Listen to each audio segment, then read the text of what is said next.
The girl who dared to dream.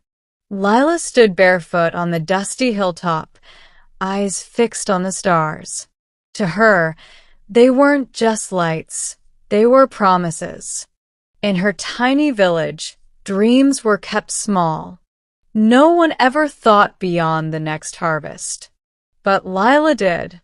Every night, she read her grandmother's old book about space. The pages were worn, but her imagination stayed fresh. Children at school laughed when she said, "I want to walk on the moon." The teacher only smiled politely, but no one believed. Still, Lila trained her mind like an athlete trains their body. Every sunrise was a new chance to try again. She built a telescope from scrap and learned to chart the sky. The stars whispered back, "Keep going." One night, during a storm, she rescued her telescope.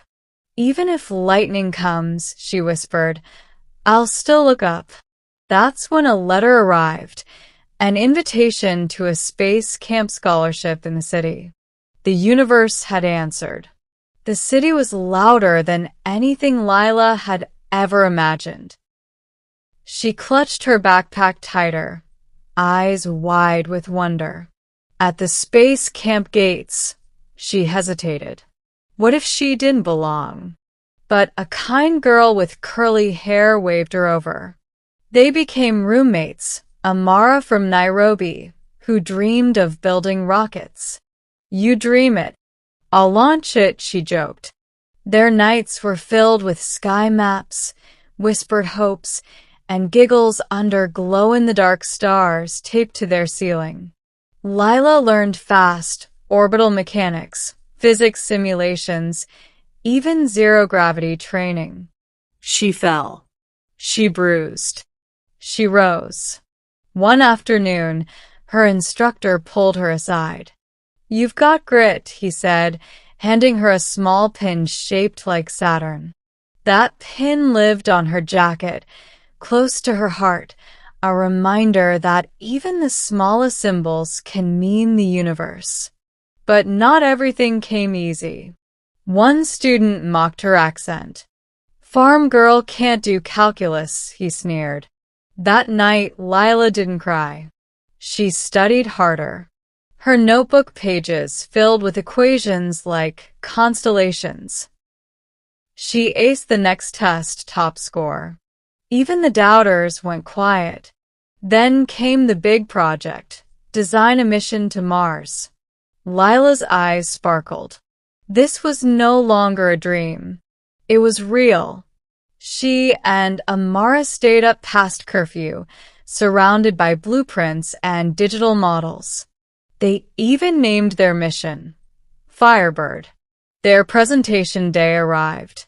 Lila's voice trembled at first, but steadied as she pointed to Mars, her future waiting.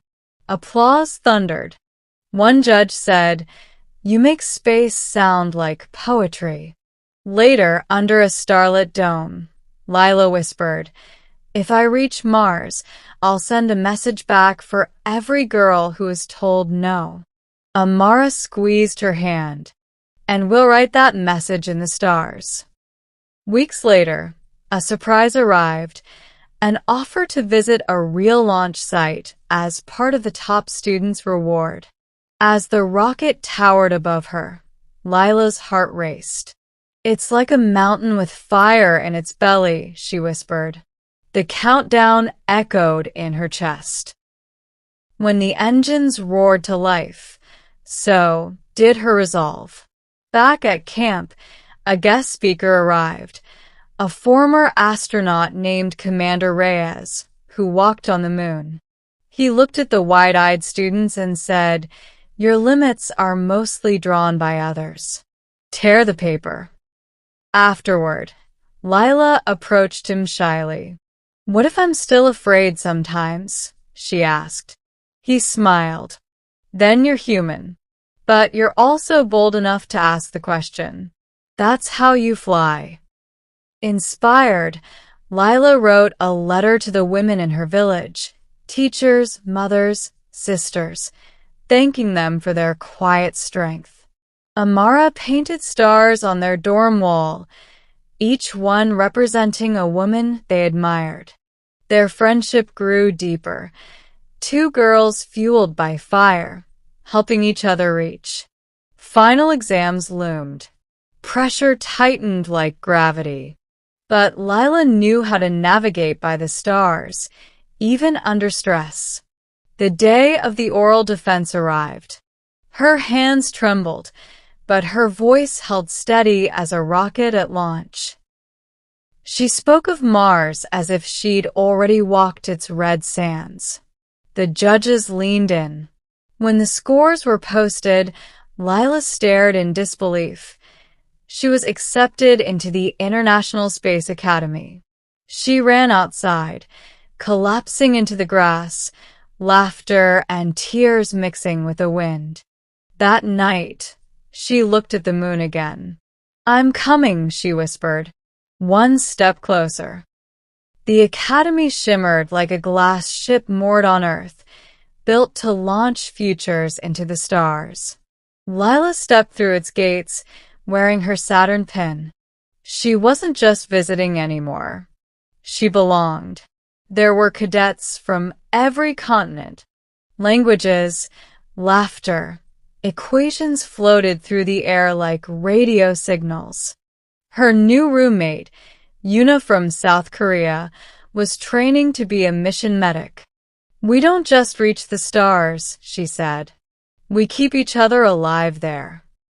Lila's schedule pulsed with intensity: orbital physics before breakfast, flight simulation before bed. She learned to fall weightless and rise fearless. Even her bones seemed to memorize courage. Some nights, her muscles ached and doubts crept in like cold air under a door. But then she'd reread her grandmother's book. "Stars are stubborn," it said. "They burn, even when unseen." Her team trained for a lunar habitat simulation, a 48-hour lockdown in a replica moon base. Inside, Lila led with calm under pressure, cracking jokes and solving crises like a seasoned commander. On day 2, oxygen levels dropped. For a moment, silence. Then Lila spoke. "We adapt. We don't panic." The team responded, recalibrated systems, and made it through. Her instructor called it leadership born from grit. That night, they danced to Earth music under false stars. Lila laughed until her sides hurt. News came. One student would be selected for a real zero-gravity flight. Lila didn't sleep for 2 nights. In the interview, she said, "I don't just want to go up. I want to carry stories higher." She got the spot. As the plane arced over the ocean, gravity melted. She floated, arms wide like wings. Her hair spiraled around her face. Her smile was pure sunlight. "From midair," she whispered, "this is not flying. This is remembering what we were made for." Back on land, the ground felt different, but she did too. Months later, the Academy made a bold announcement. A student would join a lunar research team for a real mission. Lila was among the 5 finalists. The pressure was immense, but Lila stayed rooted. "No matter the result, I've already touched the stars," she told herself.